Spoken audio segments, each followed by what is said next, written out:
This is On the Sidelines with Box 13. All right, welcome into another episode of the On the Sidelines podcast. As always, I'm with my partner in crime, D-Jack Dante Jackson. I'm Ethan McReynolds. We've got a lot to talk about over the past week. The Mariners opened their season. We also have some Sounders talk coming at you. We're hoping that Niko Moreno from Pulso Sports and Sounder at Heart is going to join us to talk about the newest member of the Sounders, Ryan Kent. But D-Jack, before we start with all the sports topics that we want to get excited about, Seahawks legend Richard Sherman, unfortunately, his home was broken into at gunpoint with his family in his home. We're sending our prayers out to him and his family. Luckily, I think nobody was harmed. Yes. And so we have the story on our website if you want to check it out, get all the details. Richard posted on his Twitter with the details and the video of the actual break-in. So if you know anything about the people that got into Richard's home, please contact the authorities immediately. And apparently it was 4 other homes that these robbers, infiltrated, I guess you could say. So prayers to Richard Sherman and his family. Now, Richard shot out his wife. He said his wife handled it as best as she could with the children. Who does something like this? Yeah. Get a life. That's all I got to say. Yeah, absolutely. So let's move on from there. The Mariners open their season on Thursday. It's been a mixed bag this opening week, D-Jack. 2-3 to start the year. The offense really hasn't clicked as many had hoped, but it is the early months at T-Mobile Park, so that the weather's not really doing the Mariners any favor. What's sort of been your reaction? How have you?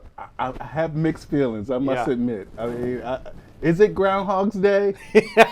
Is it too early to say same old Mariners? Yeah. I'm trying to be as optimistic as possible, so I won't go off the ledge just yet. I still have hope because I like certain people getting hits, like Randy Rosarina with 2 home runs. Mm-hmm. Julio hit a home run. Cal hit one last night. So with that being said, I like those people getting those home runs and getting those big hits. But same old Mariners, a lackluster offense. Early, we have these slow starts, and it feels like Groundhog's Day. Hit the tape recorder. We didn't said it all before. Yeah. Well, Randy should have 2 home runs. He only has the one because the one to center got knocked back 30 feet by the wind that got caught at the warning track. So he should have 2. And I would say Randy Rosarena has gotten so unlucky these first 5 games of the year. But he just had a 2-hit night last night with a double and a home run against the Tigers. So hopefully, that luck is starting to turn around. But it's hard not to hit that panic button so early when so many of the same issues are coming up. It is just 5 games, and I don't want to be it's just early guy, but I think it would be malpractice to be panicking after just 5 games of baseball in a 162 game season. You just want to change. You want to see that fast start. Yep. And we've been crying for it for decades now. And the Mariners must start fast, and they just cannot catch that wave. My whole thing is, people say Father Time is undefeated. I say the Marine layer is undefeated because it seems to me that the Mariners just cannot hit in this month. And I just want them to change that, come off to a fast start. They still have a chance. They're 2-3. That's better than 0-5. So. Yep. Like the Atlanta Braves. The Atlanta Braves got swept by the San Diego Padres, and now they got the LA Dodgers in their backyard. They're 0-5 right now. They don't have a win. Same with the Milwaukee Brewers, 2 teams that were in the playoffs last year. But those are 2 good teams. There's no shame losing to the Dodgers. Right. But the Oakland A's, the A's. The Athletics. Yes, the Athletics. And then you have Detroit. So I think those They're not playing world beaters. Yes, right. I think those are teams the Mariners should beat. Mm-hmm. And hopefully later on in the season, they can beat. Well, and you mentioned that they're not really playing the stiffest competition. I mean, the 2 lefties that the A's threw, and that was the Mariners. It's been sort of a thorn in their side. The Mariners slow throwing lefties that have good changeups, good breaking stuff. J.P. Sears and Jeffrey Springs. I think they went 12 2/3 innings pitched with 16 strikeouts and just 2 earned runs. I think 8 hits total between those 2 guys when they were facing them. So, and it's a lineup that has really good right-handed bats. Julio, Victor Robles, Randy Arozarena, Cal's good from the right side. Jorge Polanco's a switch hitter. He's better from the left side. But Mitch Garver's supposed to be really good against lefties. So you've got all these guys that can hit left-handed pitching, and yet you still can't hit mediocre left-handed pitching. You know what? I'm confused. I'm without answers. I just don't have any answers to why the Mariners cannot hit left-handed pitching, especially, like you said, mediocre pitching. So they only have 20 strikeouts on the year. I think they're behind the pace from last year. So that's like, you got to start looking for silver linings like that. I don't know. I hate to push back on that stat, but they're actually at 50 strikeouts, which is 5th in the league. The Mariners are 50 strikeouts. 50 strikeouts Wow. through 5 games. Wow. And two of the teams above them have played more games. So I did not do the strikeouts per game number, but I would assume that it's in the top 3 in the league through 5 games. So that's some of the, you mentioned the same old Mariners. Yes. That's the part, the marine layer doesn't make you strike out more. No. It kills the ball. Like, I can understand the slugging numbers might be a little bit down. You've got some extra base hits that are maybe caught at the warning track, but it doesn't add 10 strikeouts. No, and speaking to your point about strikeouts, and the marine layer doesn't stop strikeouts. Yeah. I just heard that the Mariners ordered a bunch of those torpedo bats. Yep. Like that's the in vogue piece of equipment right now, with the Yankees hitting 15 home runs in 3 games, breaking a MLB record. Well, the Mariners, they jumped on that wave and they ordered a bunch of torpedo bats. But, what leads to me saying, like, you have to put the bat to the ball first. So what good is a torpedo bat going to do you if you're striking out? Yeah. So you can order all the torpedo bats, the submarine bat, the marine layer, all kinds of bats. But you got to put the bat to the ball, Mariners, and right now they're just not doing it. That's a good point. Well, so Dante, I came up with a list of the good, the bad, and the ugly for the Mariners' first 5 games. I'll give you the pick. Do you want to start with the good, the bad, or the ugly? I'm trying to be optimistic. I'm trying to be good this year. Okay. Let's start with the good. Let's start with the good. Let's start with the good. Yeah. Yes. We'll keep the good vibes going here. So, number 1 on the list, I'll put Jorge Polanco. He's really the only bat in this lineup that has hit consistently. He has a hit in every single game he's played in. 4-game hitting streak to start the year. He's hitting 400. 6 for 15 with 4 ribbies through 4 games played. He's been definitely a bright spot for this team. And he was number 1 on my list, actually, so we sync up right there. I thought Jorge Polanco has had a great start, hitting 400, the only one hitting. We had our, side eye on him this year because last year he was kind of disappointing, but it seems like he's showing up this year. I just don't want to use it up right now.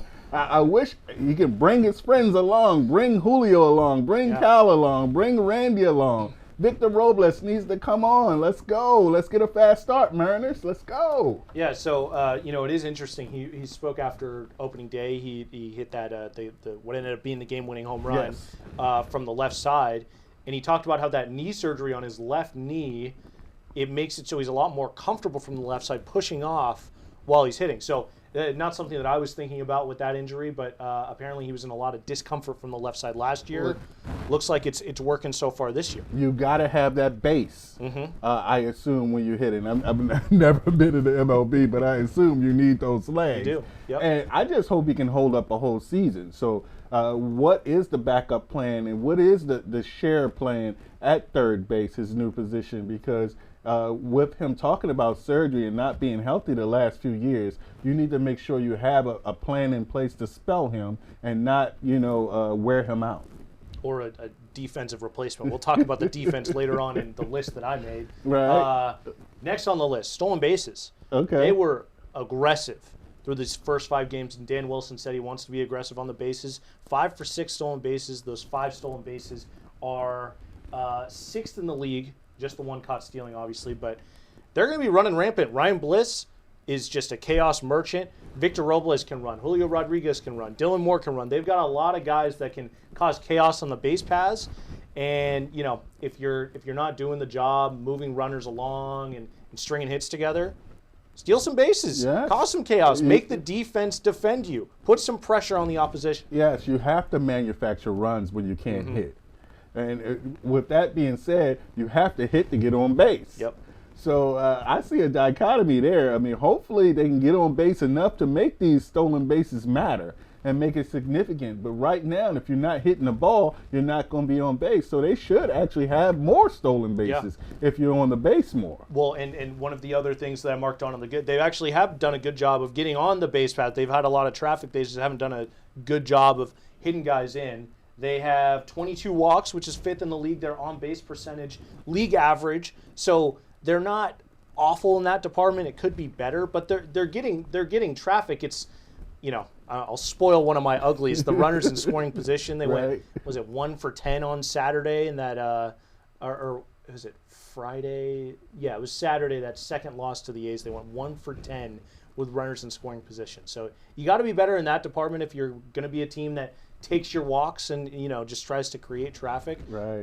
But they've done a good job so far of getting on base. So that's one sign of optimism. If they can keep that going, hopefully things turn. You got to bring them in, though. Yep. You got to score the runs. And right now, they are lacking in the run department. Definitely. I looked at some of the scores over the past, 5 or 6 games. No. I think the magic number for the Mariners is probably more like 5. If they can hit the 5-run mark and average 5 runs, 4 to 5 runs a game, I think this pitching staff will hold up to where the Mariners will be a playoff team. But the 2 and the 1 runs and the no runs, you just can't have that this year. Not this year. I'm expecting a big explosion from the offense, and hopefully it happens soon. Yeah, absolutely. I'm going to speed through the rest of this list really quick. Logan Gilbert, Brian Wu were spectacular in their first starts. That's good to see. Wu was on my list also. Yep, as a absolutely. Good. Definitely. I thought Bryce Miller was solid. I think he's barely on that good list. 5 2/3, 2 runs. He put 3 runs. He put them in a position to where you should be able to win that game. They weren't able to, but I thought Bryce Miller was good enough. I look for him to be better as the season goes along. Randy Arozarena, he's only hitting 188 right now, just 3 for 18, 3 for 16. But man, he's gotten unlucky. He's got 7 balls hit with an exit velocity of over 95 miles per hour. Just 3 hits to show for it. We mentioned the home run that got robbed. The Mariners had the bases loaded.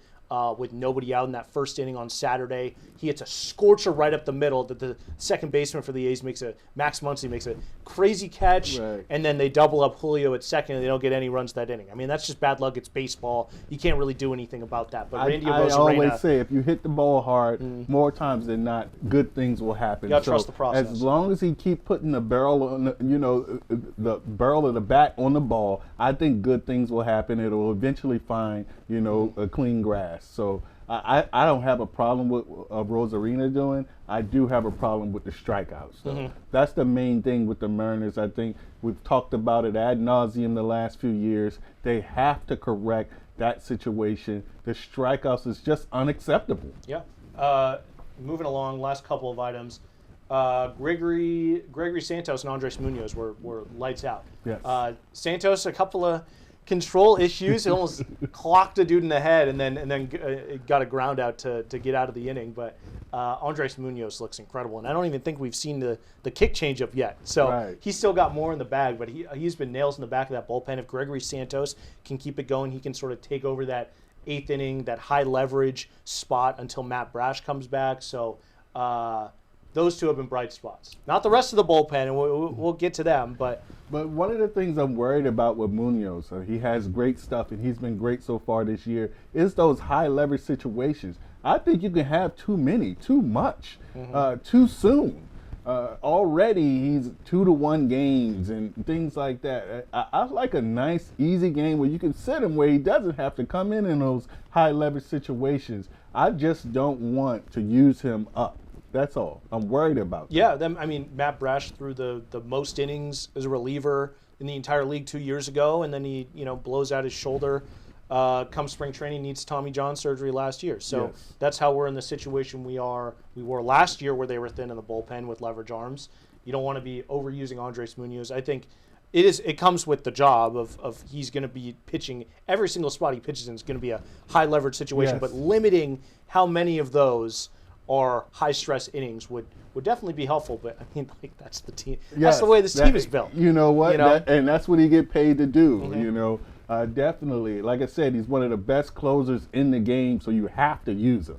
He has some of the best stuff, and he hasn't even used it all. Yep. Like, you know, he talked about the kick change. Mm-hmm. Is that what he had? And I'm looking forward to Brash also. They say he's on the road to recovery. He should be back in the lineup maybe in a month. I think he's in Tacoma right now doing rehab starts and rehabbing, so he's close. I think once you get Brash in place with Munoz and then Santos, I think those three can carry that bullpen and make it much better than it is right now. Absolutely. I definitely believe that. All right, Dante, do you want the bad or the ugly next? You know what? Let's change it up. Let's go to the ugly. Let's go straight to the ugly. All right. The bad is pretty short, so we'll go with the ugly first. I mean, we talked about the offense, but Yes. the strikeouts, first thing on the list, because I mean, it's just it. You know, we came into the season with so much optimism with the switch up in the hitting philosophy, bringing Edgar Martinez in, Kevin Seitzer, who sort of shares the same philosophy. Let's use the middle of the field. Let's make more contact. Let's shorten up with 2 strikes. Let's be good at situational hitting. You haven't really seen too much of that. And I mentioned it at the start of the show, but the Marine layer does not add to your strikeout totals. The Mariners 50 strikeouts through 5 games. That's 10 per game. They're tied for third in the league in strikeouts so far, and 2 teams who are tied or above them in strikeouts have played more games. So you're probably looking at a higher total than that with tied for third. 25th in runs scored. That's not going to be good enough. That's less than 3 per game. And they're missing good pitches. There are a lot of 93-mile-an-hour fastballs right down the middle that Dylan Moore, Randy Arozarena swinging through. And those aren't the only 2. Those are just a couple that come to mind. But you gotta make pitchers pay when they make mistakes. Pitchers in this league are too good. They're not going to make enough mistakes. When they do make those mistakes, you got to hit it hard somewhere. You know, I don't care if you hit a line drive right at the third baseman, he catches it at 110 miles an hour. Yes. You got to make contact. You got to put a barrel to it. So and like you said, the torpedo bats are not going to help if you're missing fastballs right down the middle. And you got to capitalize on teams like Detroit and the A's. I know this is a new season, but historically those haven't been great teams. Yeah. To be honest with you, you have to capitalize on these kind of teams. These are the series that you stack up. And then at the end of the year, you'll be in position to make the playoffs. But if you lose to these teams right here, what do you expect to do against the top-tier teams like the Yankees, like the Houston Astros? What are you going to do against them? You're not winning those games. You have to build that momentum right now and beat these teams that you're supposed to beat to put yourself in position. Yeah, absolutely. And let me bring in the caveat of I'm frustrated. You know, I think all Mariner fans are frustrated. I think that there's more than enough time for this offense to turn it around, but definitely not a good week for that new hitting philosophy that we wanted to see. Sort of puts a damper on that optimism that we came into the season with. But 2 and 3 things could be a lot worse. And I didn't mention in my good section, I said they're still not looking for their first win like the Brewers and the Braves are. Yes. Can you imagine if this team was 1-4 or 0-5? Oh, no. I mean, the sky would have already fallen. I mean, it would have been bad. Oh, definitely. I mean, hopefully the roof is closed because the sky is falling. But they have 2 wins. I'm just trying to stay as optimistic as possible. Yeah. I mean, I understand it's early. And I said in a previous episode, I don't want to hear that. It's early. I want them to come out to a fast start, but it's baseball. You have 162 games, and hopefully they can ramp their way up and work their way up to gaining some momentum and get those bats going. I would love to see them going this next series, or this series they're in right now, definitely. But they got to pick it up. They got to pick it up quickly, or they're going to lose me. Yeah, they're going to lose me. I mean, the big topic on my ugly list was the offense with the strikeouts. We talked about that a lot already. My only other, well, give me a bad. What's your bad? My last point on the ugly. Okay. Emerson Hancock. Yes. Yeesh. Hey, you know what? 2/3 of an inning, 6 earned, can't even get through the first inning against the Detroit Tigers. Do he get a mulligan?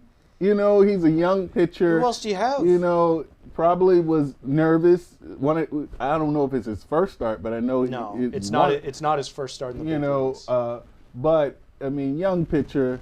you know, like just his first start, I'm gonna give him a pass. All right. I'm gonna give him a pass. You're giving on the sidelines pass. I'm gonna give him on the sidelines pass. But on the flip side, that is the kind of inning I would love the Mariners to have. Sure.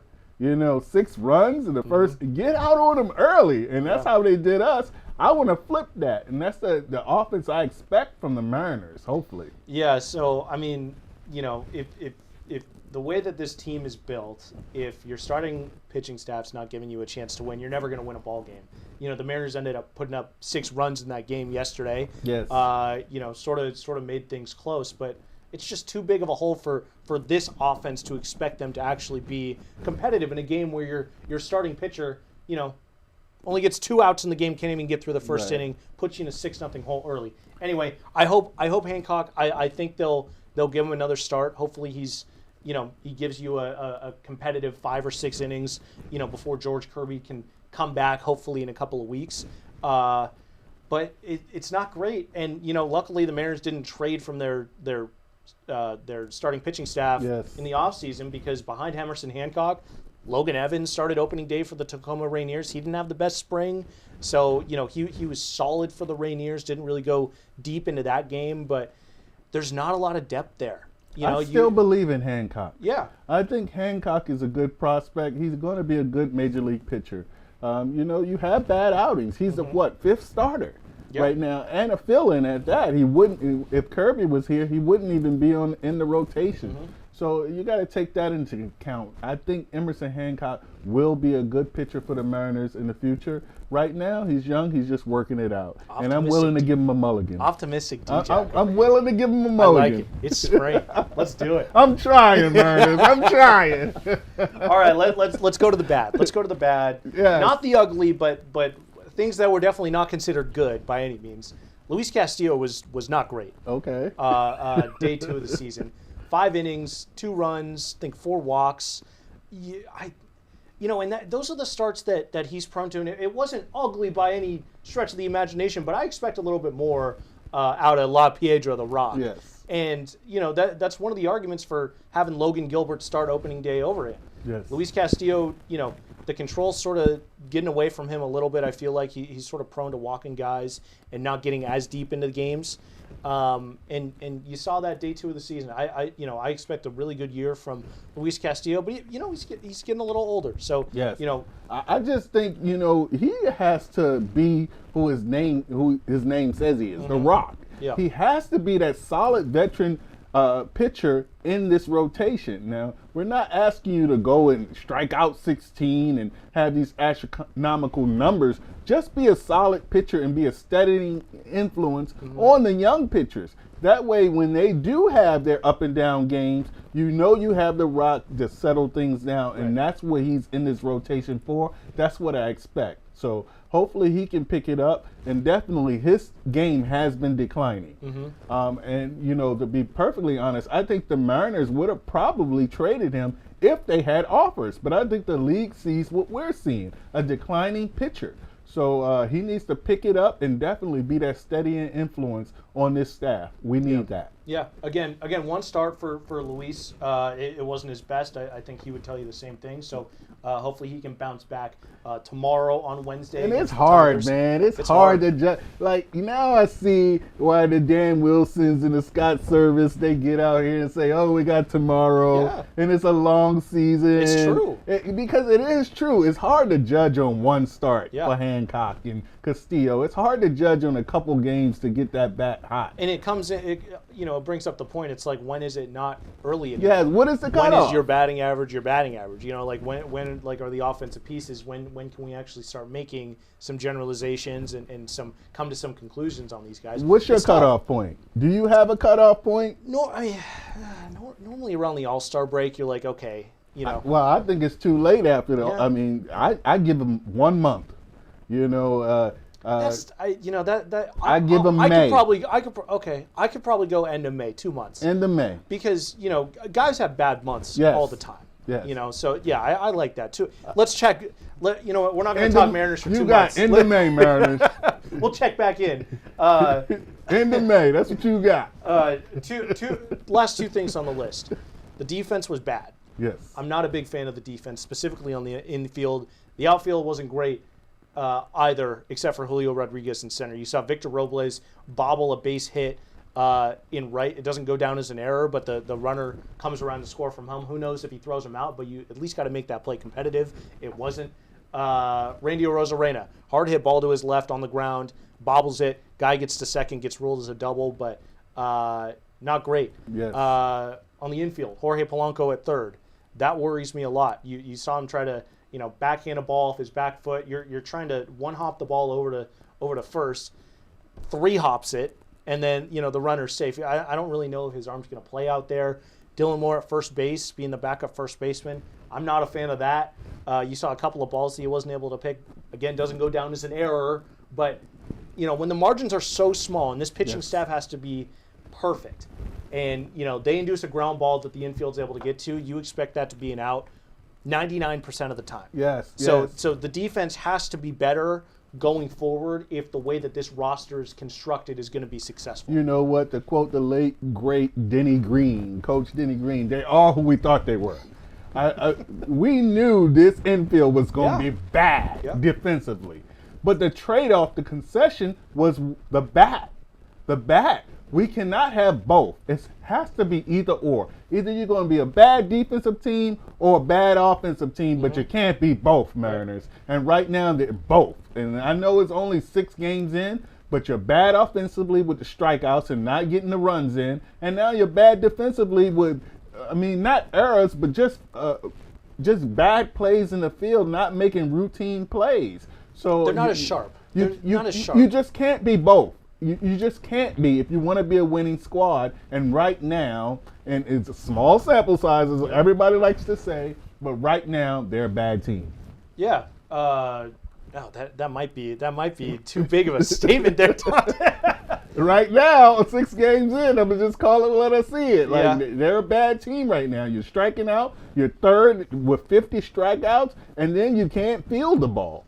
You have to do something well. And I guess pitching is what they hang their hat on. But when you have Hancock in the rotation giving up 6 runs in 1 inning, that's not even something you can hang your hat on right now. I'm just speaking right now. There's a lot more bad than good to talk about. I think they had a bad week. That's how I would put it. It sucks that it was the first week of the season and everyone came in with all this excitement because everyone thinks, a lot of people think that this can be a playoff team and a special year for the Mariners. They still have more time to turn it around. I think it'll be interesting to see if Jorge Polanco can turn it around defensively, and if he can't, if they put him over at first base and they have Dylan Moore playing more third base instead. I wouldn't love that because I would love for Dylan Moore to be more of a utility guy off the bench as opposed to a utility guy as your starting third baseman day in and day out. But, I think defensively that is a big concern for this team with how they're constructed, and you got to fix it at some point. You can't just let it infield. You can't just let it rock. You have to shore it up. And we know Dylan Moore is a glove. Mm-hmm. Platinum glove winner. Gold glove. Yeah. Yep. So we know the defense is A+. The bat, not so much. Mm-hmm. But you have to stop the other team. You have to get those out. So I'm willing to concede that Dylan Moore goes to third. And maybe you move Polanco to first. And maybe even have him split some time at second, his original position that he came here. So Polanco is the guy you need to move around, definitely. But this defense has to get better. Yep. And that's one thing the Mariners has done well over the years. They have played great defense. I'll give them that. So, and that goes back to my point that I said a few minutes ago. You have to be either or, Mariners. You can't be bad at both. You just have to pick a side and do it well. Yeah. So my last thing on this list, the bullpen hasn't been great, hasn't been awful. You're not losing games because of the bullpen. Game 2 where they lost 7-0. Luis only gives up 2 runs, but then the bullpen gives up 5. Not great. The top of the bullpen's been great with Andres Munoz. Gregory Santos hasn't really had leverage situations, but he's been good. Trent Thornton's been in that leverage role. He's 1 for 2, I would say. Gave up the home run to give up the lead on opening night, but then what was it, 2 nights ago, and that the series finale against the A's. He shut the door. So TBD on that leverage role, whether Trent Thornton can stay there. I would give the bullpen a bad grade on my super official scientific grades that I'm giving out the Mariners. A bad grade? Yeah. So what is that? Is that a C? Yeah. B? Okay. We got to go grades. I'd give them a C minus, slightly below average. So that's passing. Yeah. C's get degrees. I don't know if C minuses get degrees. So the bullpen not great. Any final thoughts on the Mariners before we move on? You know what? Like I said, I'm optimistic. I'm trying to stay that way.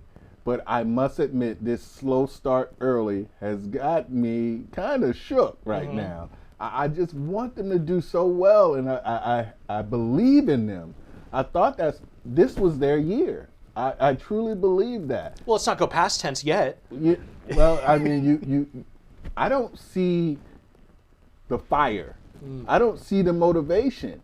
We've talked about it for years, how we need to come out to a fast start, and you would think you would see that at some point. And not to see that's alarming to me. I mean, you have one person hitting, and that's Polanco. Yeah. If you had 4 or 5, I wouldn't be as worried. If you had 4 or 5 players hitting.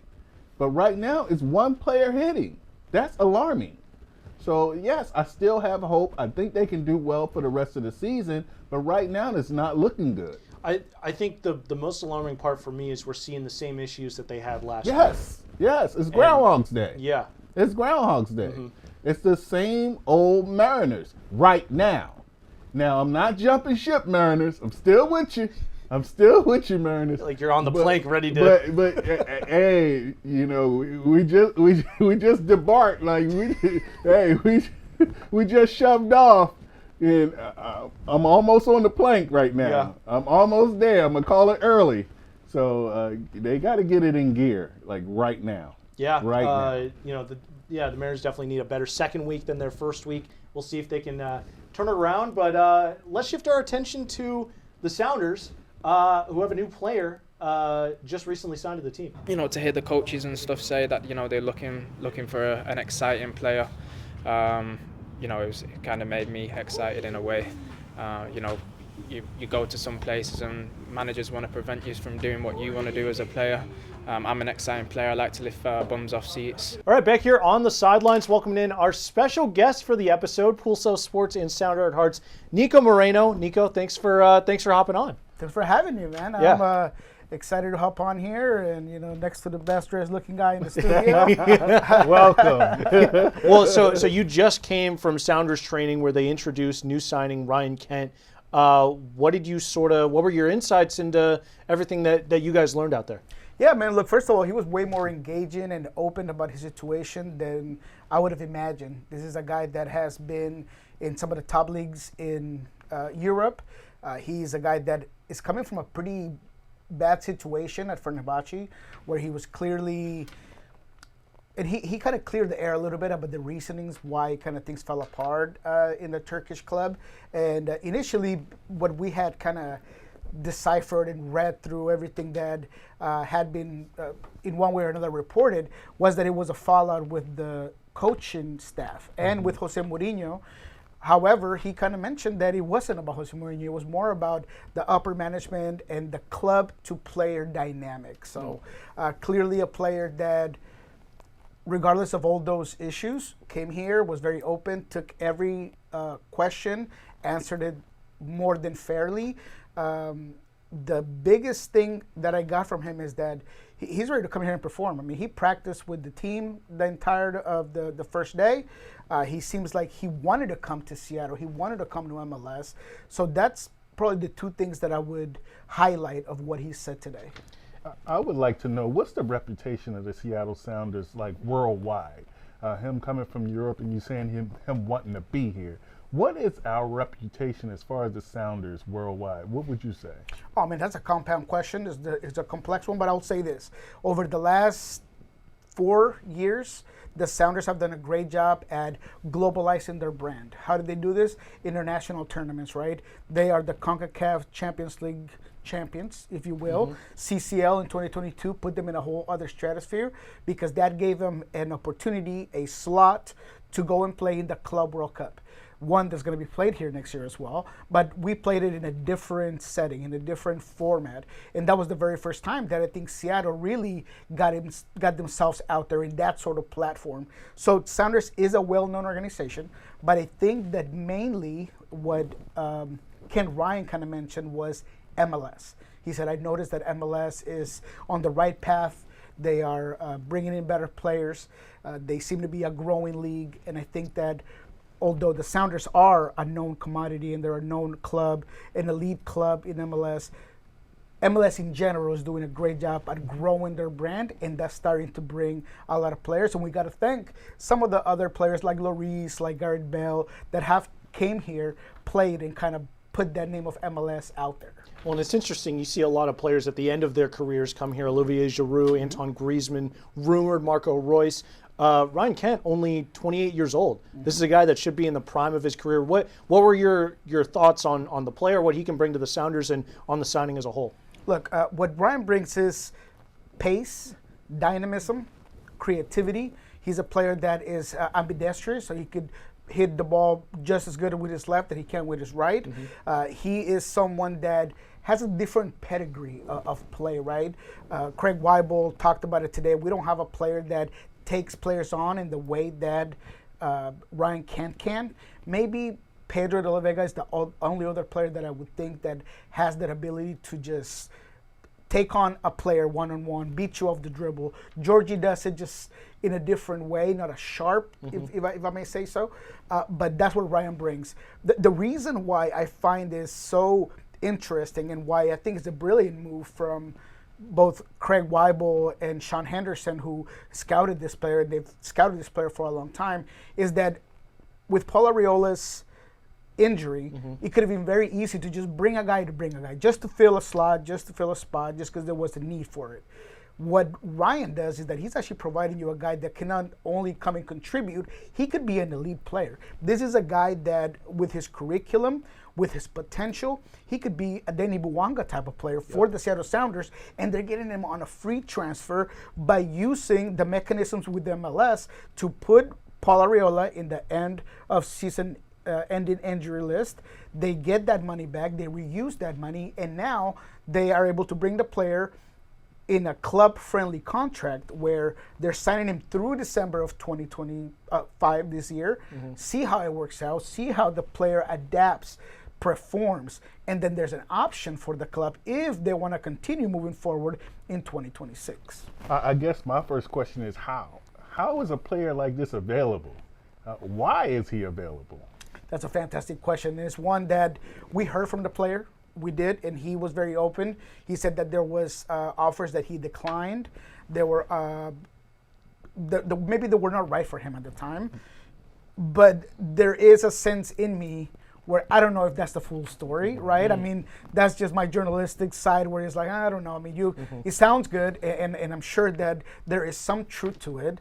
But for a player to be out of a job since October of 2024, that's a long time. Yes. And, you know, there were reports from Spanish teams, Sevilla, Real Betis. There was interaction with an Iranian team that apparently were close to signing him. But they didn't really, cemented themselves into a real opportunity. And it does, to me, point a red flag. I asked Craig Weibel. He said it's not a red flag. To me, it is. So he believes that, there's a player that they wanted to bring in that has a lot of potential. But to me, I still want to know if there's more to that story. Yes, absolutely. And the other aspect to this is he needs to get his visa in order to be able to play with the team, right? So what's the situation there? What did you guys learn at training today? Yeah, well, so I had reported, and I have it on good sourcing, that it could be up to a month before that P1 visa gets completely submitted and put through. But Craig Weibel, perhaps optimistic, or maybe he has a lot more insight than I do, and he said it could be anywhere between 2 to 3 weeks, but then he briefly said, yeah, but it could be a lot longer than that. So I'm going to stick with my sourcing of about a month.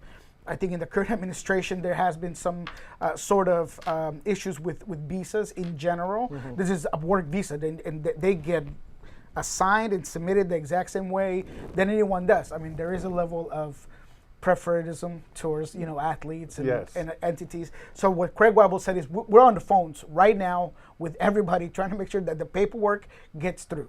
But I think it's a fair expectation to think that won't get done for at least 4 weeks, I would say. Now, where does he fit in on the pitch?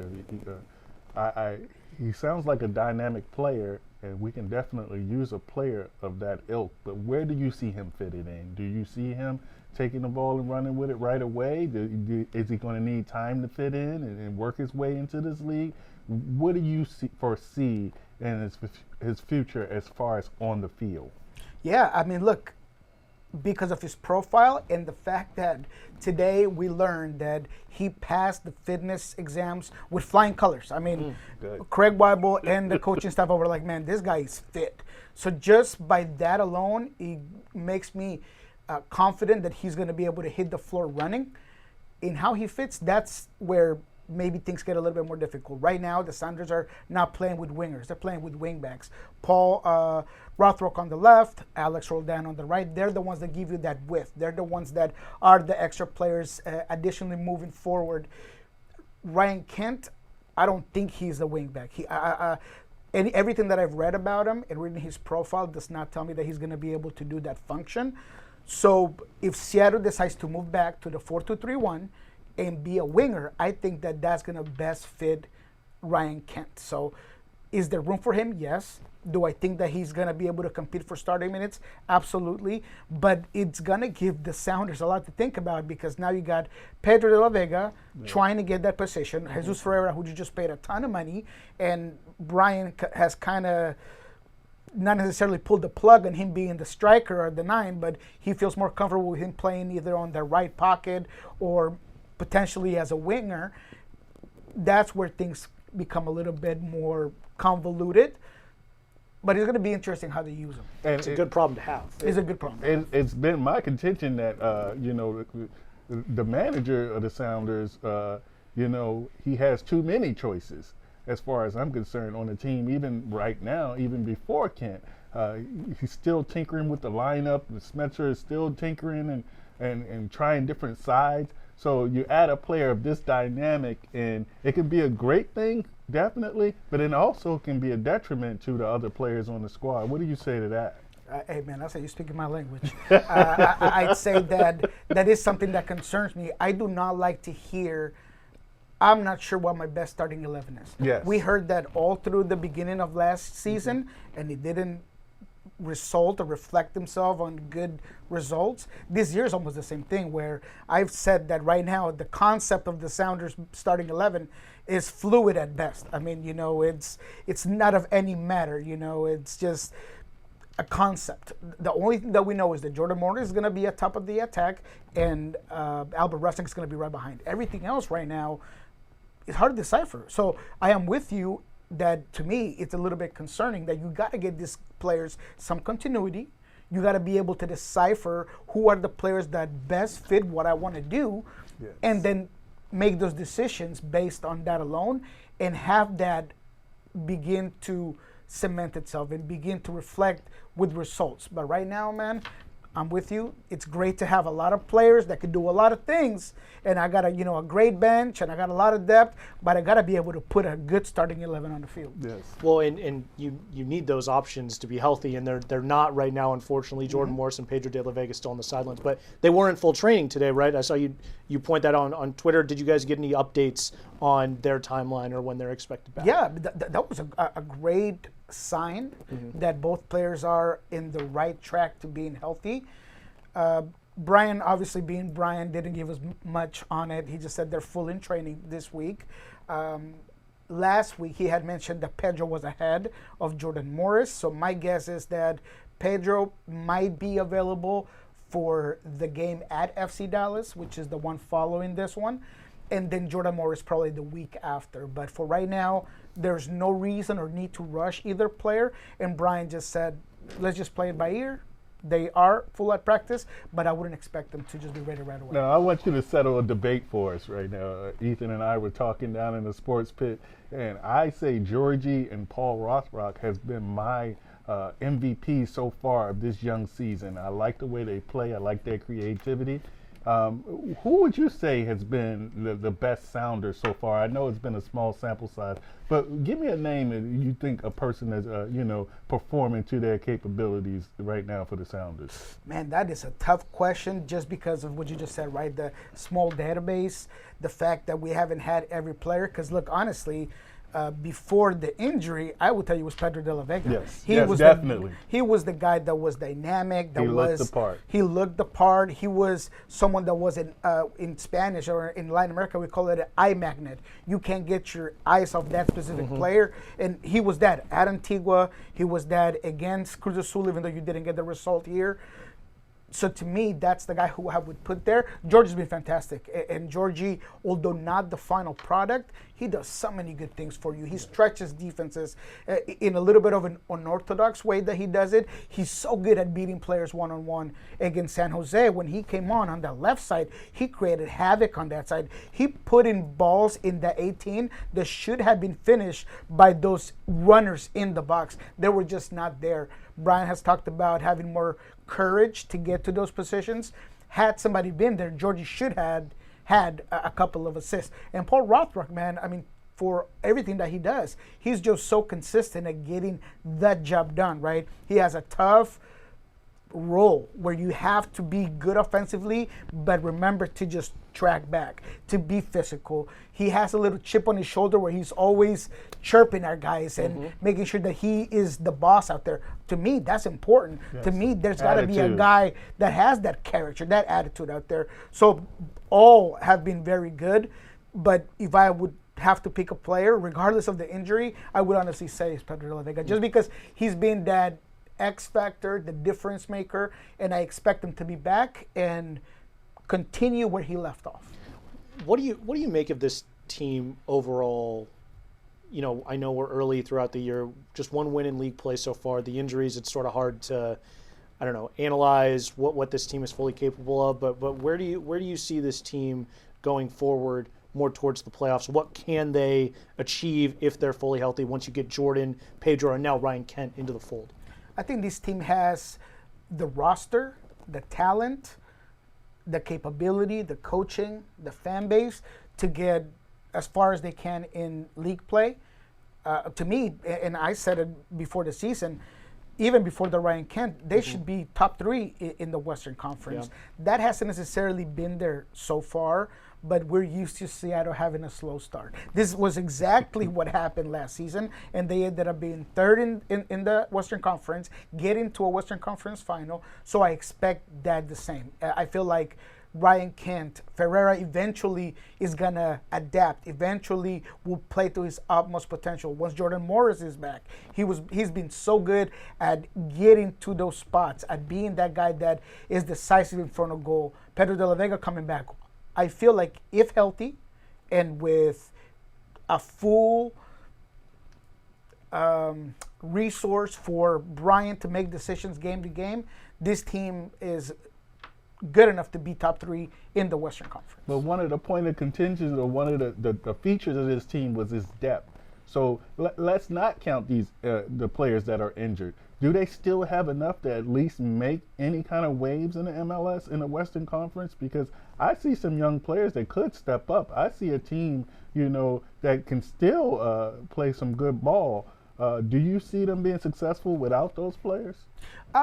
Yeah, I mean, for sure. I think that regardless of, and now with the new acquisitions, Seattle should be able to withstand an injury here, an injury there. That's kind of what we've had been preaching all of preseason. Yes. The problems have been that, specifically at the striker position, that's been the huge issue for the Seattle Sounders team. Ferreira was brought in as the answer, as the guy that, per Craig Weibel's own words, had the capability to be elite in every single one of those roles, whether it was as a false 9, as a 9, on the right pocket, on the left pocket, and that just has not been the reality. So that's the reason why, to me, this Sounders team hasn't had a better set of results. Because if you look at it, they've had chances. They've created Yes. a lot of opportunities. That happened against San Jose. They probably should have won that game, but Danny Musovski just isn't able to put the ball in the back of the net. There was a couple of chances that Nuhu had. There was a chance that Christian had. And if you go back and look result per result, the Charlotte game, that 2-2 draw, I mean, you should have not drawn that game. There's so many things that I feel like in the underlying numbers, Seattle should be a lot better than they are on the record, and therefore it tells me that with the young players and even with some injuries, they should be able to correct the course of action and head over to being one of the elite teams in the Western Conference.